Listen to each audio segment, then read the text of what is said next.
Morning. This one's gonna be a little different. For those of you who don't know, I'm a pretty um, adamant fan of Formula One, and got the new season starting here very soon. It's going to be an interesting season. Complete rewrite of all the regulations and rules again. Of course, there's already a ton of rumors and speculation and controversy, and there was rumors and speculation before the year even started, which is good. Um, so for those of you who don't know Formula One,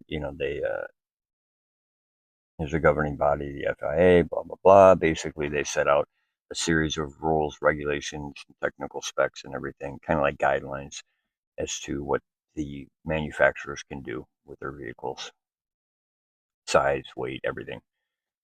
Um, this year is like a complete overhaul. So all the aero regs are changing, all the aerodynamics, the power supplies are changing. And the big one that nobody's talking about yet is the fuel. And I think this is going to be uh, much more impactful than what anyone has discussed yet. Um, right now, everyone's been focused on the power supply changes because they're kind of going with a 50-50 split between the internal combustion and the hybrid electronic system, which means we're going to get a whole lot of different types of deployment strategies throughout the races and stuff. Um, the aerodynamics, we're going with a thing called active aero, which we already kind of had, and there's been different times throughout the Formula One history where they've had similar ideas, but not quite to the extent that they have now. Um, I'm kind of looking forward to that. It's going to be interesting how that actually works in a race.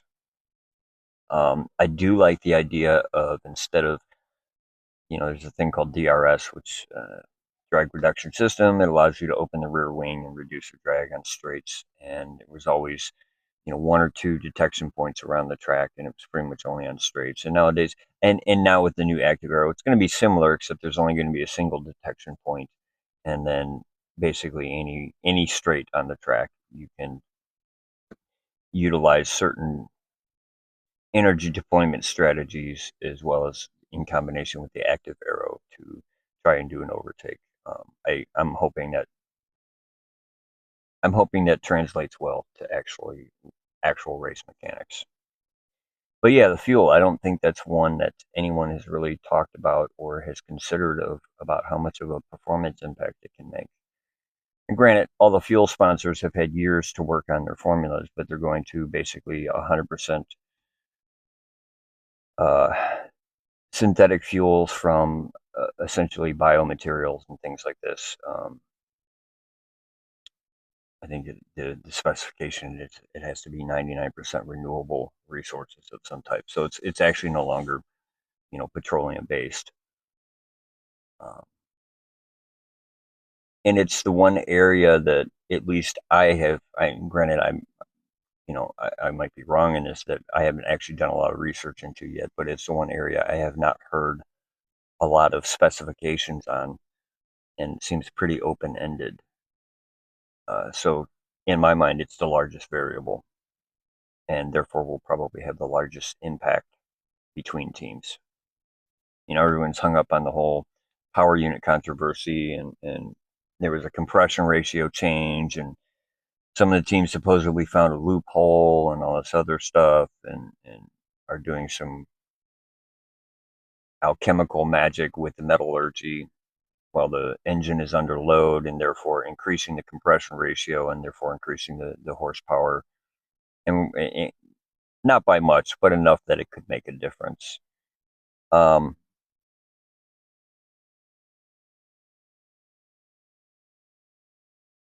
I don't think it's going to be as impactful as what people are making it out to be. It's a pretty difficult area to control. Not that, please don't get me wrong. I mean, F1 teams have some of the brightest minds in every industry you could imagine. So we'll see. But it's going to be an exciting year. And I, for one, am looking forward to it.